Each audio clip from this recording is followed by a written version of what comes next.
नमस्ते दोस्तों, आप सबका स्वागत है आप ही YouTube channel Nifty and stock predictions में। दोस्तों यहाँ पे वीकली अपडेट लेके आया हूँ और यहाँ पे हम देखने वाले हैं कि अगले कुछ महीनों में जो भी स्टॉक्स में यहाँ पे मेरा जो व्यू रखने वाला हूँ उसमें कितना रिटर्न्स आ सकता है और अभी क्या प्रोबेबिलिटीज़ बन रही है। दोस्तों पहली बात तो बताना चाहूँगा कि तीनों स्टॉक्स बहुत डिटेल में स्टडी करने के बाद ही मैं आपके सामने लेके आया हूँ। तो यहाँ पे मेरा यहाँ पे कोई भी बाइंग सेलिंग का रिकमेंडेशन नहीं, लेकिन मेरा जो भी कुछ व्यू रहेगा वो डेफिनेटली आपके साथ शेयर करूँगा। और यहाँ पे हम डिटेल एनालिसिस करने वाले कि इसमें कौन से स्टॉक में अच्छी प्रोबेबिलिटी बन रही है। तो दोस्तों उसमें से पहला स्टॉक है दोस्तों त्रिवेणी टर्बाइन लिमिटेड करके। तो ये कैपिटल इसका सेक्टर है दोस्तों, कैपिटल गुड्स इलेक्ट्रिकल इक्विपमेंट में। तो यहाँ पे स्टॉक का जो चार्ट आप देखोगे, यहाँ पे मैं आपको मंथली चार्ट दिखाना चाहता हूँ। पहली बात तो यहाँ पे देखिए दोस्तों, मंथली इसका राइज आप देखोगे तो विद इन 2 साल के अंदर ये लगभग यहाँ पे आप देखोगे तो जुलाई 2022 में 143 के आसपास था स्टॉक। अभी लगभग 850 हाई लगा के 795 के पास ट्रेड कर रहा है। तो दोस्तों स्टॉक का एक अच्छा अप ट्रेंड है, एक हायर हाई हायर लो बनाते हुए ऊपर जा रहा है। मंथली कैंडल भी रेड बन रही है, लेकिन उसके बाद एक अच्छा सस्टेनेंस मिल रहा है ऊपर के साइड में। और यहाँ पे सबसे बड़ी इंपॉर्टेंट बात आप देखोगे तो ग्रीन वॉल्यूम मंथली देखिए, यहाँ पे वॉल्यूम्स एवरी मंथ इंक्रीजिंग दोस्तों। तो यहाँ पे ट्रेंड भी अप है, स्टॉक वॉल्यूम्स भी अच्छे हैं। वीकली भी यहाँ पे आप देखोगे तो बीच बीच में वॉल्यूम देखिए, बहुत अच्छे वॉल्यूम बढ़ रहे हैं स्टॉक में। और अभी पिछले हफ्ते भी आप देखोगे तो ज़बरदस्त वॉल्यूम बढ़े हैं। तो स्टॉक में एक अच्छी बाइंग देखने को मिल सकती है आने वाले कुछ महीनों में, और उसे हमें भी उसका फ़ायदा लेना चाहिए दोस्तों। तो पहला स्टॉक है दोस्तों त्रिवेणी टर्बाइन लिमिटेड करके। ओके, सेक्टर बता दिया, अभी हम प्राइस एक्शन के हिसाब से जाते हैं।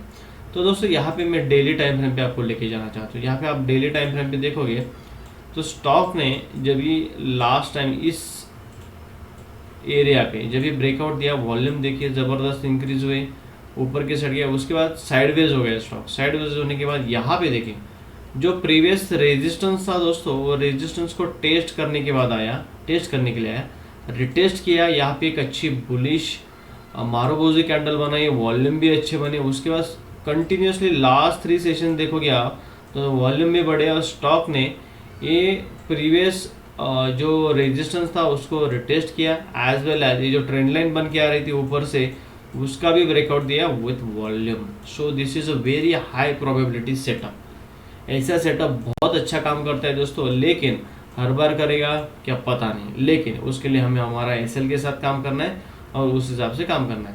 तो हम यहाँ पे एसएल, टारगेट और एंट्री पॉइंट भी यहाँ पे बताएंगे। तो यहाँ पे प्राइस एक्शन के हिसाब से स्टॉक बहुत ही अच्छा पॉजिटिव है, एक अच्छा ब्रेकआउट रिटेस्ट एक पैटर्न देखने को मिल रहा है। यहाँ पे हम देखेंगे दोस्तों तो RSI आप देखोगे तो लगभग डेली का 63 दिखा रहा है, पॉजिटिव है। उसके बाद वीकली भी पॉजिटिव है, वॉल्यूम्स अच्छे बढ़े वीकली, वो भी अच्छी बात है। मंथली आप देखोगे तो मंथली में भी एक अच्छा पॉजिटिव सिग्नल दिख रहा है। स्ट्रेंथ बहुत अच्छी दिख रही है, स्ट्रेंथ अच्छी है, ग्रीन कैंडल दिख रही है मंथली भी। तो यहाँ पे कहीं ना कहीं एक अच्छा सेटअप तैयार हो चुका है और वही सेटअप का हमें फ़ायदा लेना है। तो यहाँ पे हमारा एंट्री पॉइंट कहाँ पे रहेगा वो देख लेते हैं दोस्तों। लॉन्ग पोजीशन अगर आपको बनानी है तो दोस्तों यहाँ पे आप देखोगे तो पिछला ये रेजिस्टेंस है डेफिनेटली, या इस रेजिस्टेंस के पास आने के बाद यहाँ पे थोड़ा एक वापस एक सेलिंग देखने को मिल सकता है। तो हमारा एंट्री पॉइंट जो रहेगा दोस्तों, तो एंट्री पॉइंट हमारा रहेगा वीकली बेसिस पे, हम हमारा एंट्री पॉइंट और एसएल डिफाइन करेंगे और उसी हिसाब से आपको काम करना है। लेकिन अगर आप वीकली पॉइंट देखोगे तो लॉजिकली और टेक्निकली प्रीवियस स्विंग एक आपका एसएल होना चाहिए, जो कि यहाँ पे आप देखोगे लॉन्ग पोजीशन कहीं ना कहीं अगर आपकी यहाँ पे बनती है और वीकली बेसिस पे आपका एसएल हो जाएगा दोस्तों लगभग 15%। यहाँ पे 15% एसएल हो जाएगा, लेकिन यहाँ पे आपको टारगेट फिर 30% रखना पड़ेगा। ओके, यहाँ पे आपका टारगेट रहेगा 1:2 मिनिमम 30 to 32%। तो यहाँ पे अगर 758 के पास अगर आता है और अगर मार्केट प्राइस में भी आप यहाँ पे बाइंग करते हो तो आपका और 2% आपका एसएल बढ़ जाएगा। लेकिन आपको यहाँ पे स्ट्रिक्टली एसएल और टारगेट के साथ रहना है। अगर आपका रिस्क 15% है तो लगभग 32% आपका टारगेट रहेगा। तो यहाँ पे मैंने इस स्टॉक का आपको बता दिया है एंट्री और एसएल पॉइंट। लेकिन अगर आपको लग रहा है कि सर 15% बहुत ही ज़्यादा एसएल हो रहा है, तो डेफिनेटली आपको क्या काम करना है, अगर ये सेटअप सच में काम करने वाला है तो दोस्तों यहाँ पे हमें फेकआउट देखने को नहीं मिलेगा। तो हमारा एंट्री पॉइंट वही रहेगा और एसएल हमारा यहाँ पे रह जाएगा दोस्तों सिर्फ और सिर्फ 5% आपको एसएल रखना है। लेकिन ये एंट्री पॉइंट आपका थोड़ा ऊपर हो जाएगा, लगभग 770 के आसपास आपको एसएल रखना है, सॉरी एंट्री पॉइंट रखना है। यहाँ पे आपका एंट्री पॉइंट हो जाएगा 770 के आसपास। ओके, आपका एसएल 730 के आसपास। 5% तो आपको दोस्तों मिनिमम एसएल तो रखना ही पड़ेगा। 3 to 5% के बीच में एक लॉजिकल लेवल भी है और एक कम से कम रिस्क उसी लेवल पे आपको रखना पड़ेगा। और आपका जो टारगेट रहेगा, जो कि मैंने बताया वीकली बेसिस पे आपका टारगेट हो जाएगा दोस्तों, यहाँ पे आपका टारगेट हो जाएगा लगभग 32% के आसपास। लेकिन अगर आपको 5% एसएल लगा रहे दोस्तों, तो आपका टारगेट रहेगा 1:2, जो कि लग रहा है यहाँ पे 10%, जो कि प्रीवियस हाई है, यहाँ पे आपको 10% आराम से मिल जाएगा। लेकिन वीकली बेसिस पे जो खरीदना चाहते हैं उनका टारगेट और एसएल जिससे बताए उस हिसाब से आपको काम करना है। अच्छा सेटअप है। आप आपके फाइनेंशियल एडवाइज़र के से डिस्कस करने के बाद ही इस स्टॉक में एंट्री करने का सोचिए। दूसरा स्टॉक है दोस्तों, यहाँ पे मैं आपको बताना चाहूँगा दूसरा stock, okay, AGI green pack करके दोस्तों। ओके, ये एक पैकेजिंग कंपनी है दोस्तों। यहाँ पे मंथली चार्ट आपको दिखाना चाहता हूँ। ये स्टॉक भी एक बहुत अच्छा कंसोलिडेशन कर रहा था पिछले 10-15 साल से। ओके, 13 साल से कंसोलिडेशन कर रहा था दोस्तों। उसके बाद इसने ब्रेकआउट दिया लगभग 2021 में। स्टॉक का प्राइस था तो दोस्तों 190 के आसपास। जैसे स्टॉक ने ब्रेकआउट दिया, ये 1 वीक ऊपर गया दोस्तों 1000 लगभग 1100 तक। वहाँ से एक अच्छा पुल बैक, एक हेल्दी करेक्शन देखने को मिला लगभग 30 to 40% का। और उसके बाद स्टॉक वापस ऊपर की तरफ जा रहा है। तो यहाँ पे कहीं ना कहीं हमें शॉर्ट टर्म और लॉन्ग टर्म के बारे में सोचोगे तो लॉन्ग टर्म वाले कभी भी खरीद सकते हैं, लेकिन शॉर्ट टर्म में हम सोच रहे हैं तो शॉर्ट टर्म का टारगेट भी डिफाइन करेंगे दोस्तों। यहाँ पे वीकली चार्ट आपको दिखाना चाहता हूँ। यहाँ पे देखिए, इस स्टॉक ने जब ये फर्स्ट टाइम ये जो सपोर्ट था, ओके, ये प्रीवियस स्विंग था, इसको ब्रेक करने के बाद रिटेस्ट किया, वापस नीचे गया, वापस रिटेस्ट किया, वापस नीचे गया, वापस रिटेस्ट किया, वापस नीचे गया। मतलब एक हाई नहीं बना पा रहा था। ये जो प्रीवियस रेजिस्टेंस था दोस्तों, इसको ब्रेक नहीं कर पा रहा था। जैसे स्टॉक वापस इस लेवल पे आया, एक ब्रेकआउट तो मिला विथ वॉल्यूम। ओके दोस्तों, इसलिए हमेशा बोलता हूँ कि हर बार एक सेटअप काम करेगा कि पता नहीं। यहाँ पे मैं आपको वीकली डेली टाइम फ्रेम पे लेके आता हूँ। यहाँ पे देखिए, आपको पता चल जाएगा दोस्तों कि मार्केट में काम कैसा करना है, सेटअप को कैसे पहचानना है। यहाँ पे देखिए, जब इस पहले वाला कैंडल का भी वॉल्यूम बढ़ा, उसके बाद ब्रेकआउट कैंडल का भी वॉल्यूम बढ़ा। लेकिन मैं हमेशा बोलता हूँ दोस्तों, ब्रेकआउट कैंडल का वॉल्यूम बढ़ा, बात ठीक है, लेकिन ब्रेकआउट कैंडल के ऊपर क्लोजिंग मिलने के बाद ही कंफर्मेशन ऑलवेज इंपॉर्टेंट। महंगा मिलता है दोस्तों, मिलने दीजिए, लेकिन कंफर्मेशन इज़ वेरी इंपॉर्टेंट। जिस दिन कंफर्मेशन मिल जाता है वहाँ से एक अच्छा सेटअप मिल जाता है। यहाँ पे कंफर्मेशन नहीं मिला, यहाँ पे जो रिटेल ट्रेडर है यहाँ पे इन्होंने छलांग लगा ली। यहाँ पे हर एक को लगने लगा कि ब्रेकआउट हो चुका है बॉस, यहाँ पे हम बाय कर लेते हैं। हर एक ने बाय किया रहेगा और उसके दूसरे दिन ये फेकआउट हो गया दोस्तों। फेकआउट हुआ, रेड कैंडल आया, नीचे आया, यहाँ से वापस स्टॉक लगभग 900 से 750 तक आया। उसके बाद वापस गया, कोई दिक्कत नहीं दोस्तों। सेटअप बनते रहते हैं, उस सेटअप का फ़ायदा हमें उठाना है। यहाँ पे देखिए, वापस यहाँ पे ब्रेकआउट वॉल्यूम्स इतने अच्छे नहीं दिखे दोस्तों।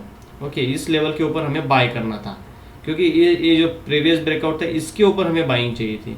यहाँ पे देखिए, इस कैंडल का ब्रेकआउट हुआ, लेकिन वॉल्यूम अच्छे नहीं थे। लेकिन उसके बाद वापस स्टॉक एक कंसोलिडेशन मोड में चला गया और कहीं ना कहीं फ्राइडे को एक अच्छा ब्रेकआउट देके विथ वॉल्यूम स्टॉक ऊपर की तरफ गया है। तो यहाँ पे एक अच्छा ब्रेकआउट देखने को मिला है विथ कंफर्मेशन। सो यहाँ पे और दूसरा पैटर्न, यहाँ पे शोल्डर, यहाँ पे डबल शोल्डर बना गया दोस्तों। यहाँ पे हेड बना गया, उसके बाद शोल्डर, और यहाँ पे कहीं ना कहीं कंसोलिडेशन और ब्रेकआउट। बहुत ही अच्छा सेटअप है दोस्तों। यहाँ पे टारगेट कितना निकल के आ रहा है वो मैं आपको बता देता हूँ, उस हिसाब से आपको ट्रेड प्लान करना है।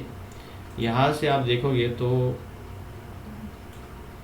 कम से कम इस लेवल से आप देखोगे 910 से लेके 1163, मतलब हमारा अभी जो टारगेट बचा है मिनिमम टारगेट, यहाँ से 12% आपको यहाँ पे टारगेट मिल सकता है, 12%। तो शॉर्ट टर्म के लिए वाले 12% के लिए प्लान कर सकते हैं, और लॉन्ग टर्म वाले तो उनको बहुत ही अच्छा आगे जाके रिवार्ड भी मिल सकता है। तो यहाँ पे ये दूसरा स्टॉक था, इसका हम RSI भी देख लेते हैं दोस्तों, RSI के हिसाब से क्या दिख रहा है। दोस्तों आप यहाँ पे देखोगे तो RSI डेली बेसिस पे बहुत स्ट्रेंथ दिखा रहा है, अच्छी बात है। उसके बाद वीकली में भी एक अच्छी स्ट्रेंथ दिख रही है दोस्तों, वीकली में भी एक अच्छी स्ट्रेंथ दिख रही है, कोई दिक्कत नहीं है। उसके बाद मंथली में आप देखोगे तो मंथली भी बहुत पॉजिटिव है, स्ट्रेंथ है। तो RSI में भी स्ट्रेंथ दिख रही है, एज वेल एज आप देखोगे तो यहाँ पे कहीं ना कहीं प्राइस एक्शन के हिसाब से भी पॉजिटिव है। ये दूसरा स्टॉक था दोस्तों। और तीसरा स्टॉक है दोस्तों यहाँ पे सुदर्शन केमिकल्स लिमिटेड करके, ओके, केमिकल सेक्टर का स्टॉक है दोस्तों। यहाँ पे वीकली टाइम फ्रेम में आपको लेके जाता हूँ। यहाँ पे देखिए दोस्तों, मैं हमेशा बोलता हूँ कि अगर आपको मैंने लास्ट वीडियोस में बहुत सारे प्राइस एक्शन के बारे में बहुत सारे टाइम बताया कि अगर कोई एक राउंडिंग बॉटम पैटर्न बना था, यहाँ पे देखिए राउंड पैटर्न बना, ये जो टारगेट रहता है डेफिनेटली इसका ब्रेकआउट यहाँ पे, लेकिन आपको वीकली और मंथली क्लोजिंग चाहिए। यहाँ पे देखिए कहीं ना कहीं एक फेकआउट हुआ, वापस नीचे आया, उसके बाद एक ग्रीन कैंडल बनी मंथली, और उसके बाद स्टॉक वन वे ऊपर गया। ये जैसे आता है दोस्तों वैसे ही ऊपर जाता है, देखिए यहाँ पे। तो ये स्टॉक बहुत ही पॉजिटिव दिख रहा है, वॉल्यूम्स भी अच्छे इंक्रीज हो रहे हैं डेली, वीकली, मंथली, और यहाँ पे एक अच्छे चैनल का पैटर्न मुझे ब्रेकआउट होते हुए दिख रहा है। यहाँ पे देखें पिछले लगभग 4-5 महीने से ये चैनल के अंदर काम कर रहा था, ये चैनल को टच कर रहा था, इस bottom resistance support, resistance support, resistance support, finally breakout with good volumes. एक बहुत ही अच्छा सेटअप बना है, लेकिन ब्रेकआउट का कंफर्मेशन इज़ वेरी इम्पॉर्टेंट। तो हमें मंडे के दिन का काम करना है इस लेवल के ऊपर। अगर सक्सेसफुली यहाँ पे कैंडल क्लोज हो जाती है और सस्टेन करते हैं या होल्ड करते हैं इस लेवल के ऊपर, तो डेफिनेटली हम उस हिसाब से ट्रेड एग्जीक्यूट करेंगे उसी दिन, और वहाँ से हमारा SL रहेगा। यहाँ पे मैं आपको SL बता देता हूँ, आपकी लॉन्ग पोजीशन इसी लेवल के ऊपर बनेंगे और आपका SL रहेगा यहाँ से लगभग 6 to 7% आपका SL रहेगा। टारगेट आगे ओपन से दोस्तों यहाँ पे 1:3 भी आप रख सकते हो, 1:3 मतलब 20%, 21% आपको टारगेट मिल सकता है। तो यहाँ पे प्राइस एक्शन के हिसाब से तो पॉजिटिव दिख रहा है। RSI में बहुत अच्छी स्ट्रेंथ है दोस्तों डेली में, वीकली में आप देखोगे तो वीकली में भी मुझे बहुत अच्छी स्ट्रेंथ दिख रही है। उसके बाद मंथली देखोगे तो मंथली में भी एक अच्छी पॉजिटिव स्ट्रेंथ दिख रही है।